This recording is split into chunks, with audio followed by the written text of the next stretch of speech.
My name is Christian Valencia, and today we're interviewing Natalin Hout. Natalin Hout. What sport do you play? I wrestle. What sports have you played in the past? I've also played flag football, volleyball, and I did track my freshman year. What spots or positions did you play in these prior sports? For flag football, I was a safety. For volleyball, I played it for 3 years, so I was kind of all around. I played outside hitter, right side, and I was also a middle blocker. Take us back to that moment you made the final decision or got that final offer. What was your first reaction, and who did you tell first? So the offer process was actually a really long one because we had went through Instagram accounts and NCSA, a bunch of different recruiting sites and stuff. But it mostly came down to my Instagram account because I have one specifically for wrestling. And I would get messages from colleges, so it was just more of a reaching back and forth, giving numbers. So that's how the offer process went until I went on my visit where I got official offers. I was talking to my coach like the whole week or so that I came back, and it was juggling between the school I chose and another school, and I was going back and forth a lot until I just asked him every day kind of like, where do you see me going? But every day he was insisting that it was my own choice, that he had nothing to do with it. It wasn't his future. So inevitably I just kind of followed my heart and chose Millikin University. Growing up, did you always dream about performing at the college level, or was there a point in high school when you realized, wait, I can actually do this. I can go to all the way? It was in high school. My whole life growing up, I knew I was going to go to college. I never knew it was going to be for sports. I didn't think that was in reach for me. I mean, I feel like when you see all these people doing sports, it's kind of something you start at a young age. People who've been, putting their whole life into this. So I kind of accepted the fact that I was just going academically. But I was always athletic growing up, so that didn't stray me away from playing any sports.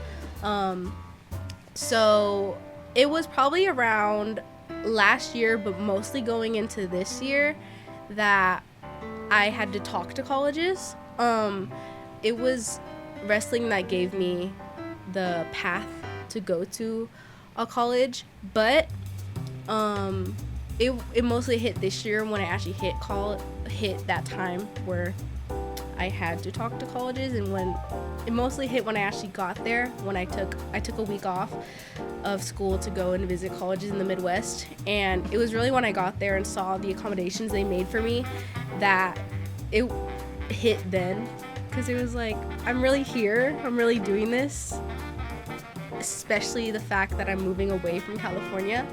It really hit then. Or even FaceTimes when I would call coaches, that really was like, wow, you chose me, Before that, it was just kind of like, yeah, I can go to college. Yeah, I could talk to colleges. But it really wasn't something that I took serious until this year. Signing day is obviously about you, but it takes a village. Who is someone behind the scenes? A parent, a coach, a teammate? Who's helped you get this far? I honestly am really lucky to have a big support group. A big part is my mom. She, especially after my freshman year, she took every weekend to get me ready for tournaments. She packed food for me. At one point, she was a team mom, packing food for everybody. She especially paid for a lot of my trips.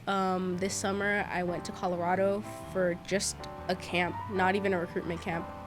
All it was wrestling, and she took me there. And she also took me out to the Midwest to visit schools. She's put a lot into me. And of course my coaches. I have so many coaches that I've had for the past year, but my current coach, like Coach Brown, he helped me really get over a hump of just wrestling to becoming an actual wrestler. I owe a lot of my technicality to him, and he's also helped me mentally, being a coach that can actually understand when I get a little emotional, and that's something that I really admire in a coach, someone that doesn't shame kids for having feelings. And because I think if you have emotions about your sport, that you really care. So honestly, that like so many coaches here at this school and honestly elsewhere all over California have impacted me in different ways. So I'm just grateful for everybody. Recruiting can be a long process. What about Millikin University made you think this is home?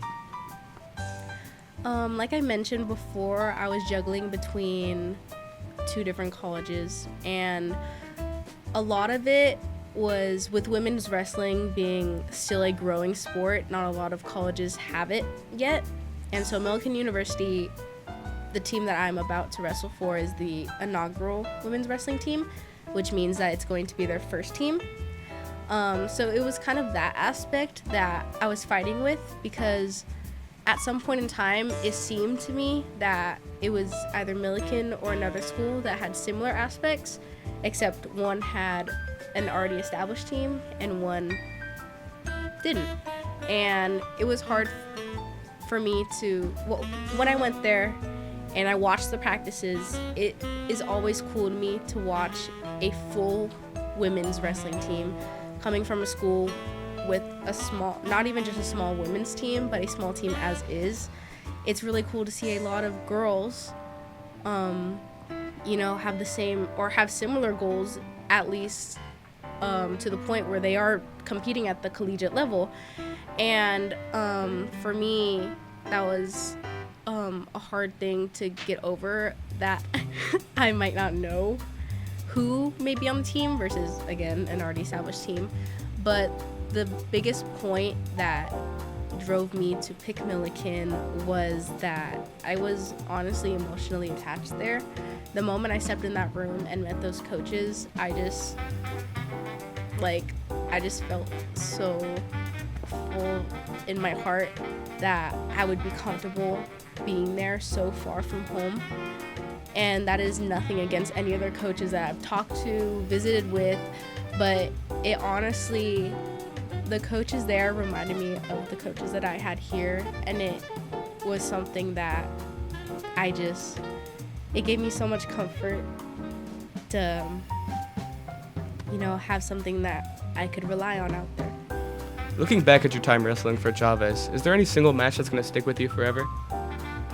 This year, I went to Mid-Cals, which is actually one of the biggest tournaments in wrestling in California. And not only did I come in top seed, but I ended up taking the tournament. That was a big deal for me because I took 3rd last year. I lost in the semis. So being able to actually take it this year was a big deal. It was also one of the first tournaments I had won in a month. I went through a little bit of a slump in December and the beginning of January, and it was really starting to mess with my confidence. I had fears going into postseason, like if I can't win now, how am I going to place at state? But that win really kind of set me off. I feel like that whole tournament I wrestled the best I have wrestled ever. I was really calm, laid back, comfortable, but aggressive. And not only that match specifically, because the adrenaline that I had after I won is honestly unmatched. Hearing everybody in the crowd, the oohs, the ahs, during any move, gave me a lot of serotonin. But just that whole tournament as is, like I said, I'm just really glad how I wrestled there, and that's probably a match that'll stick with me for a while.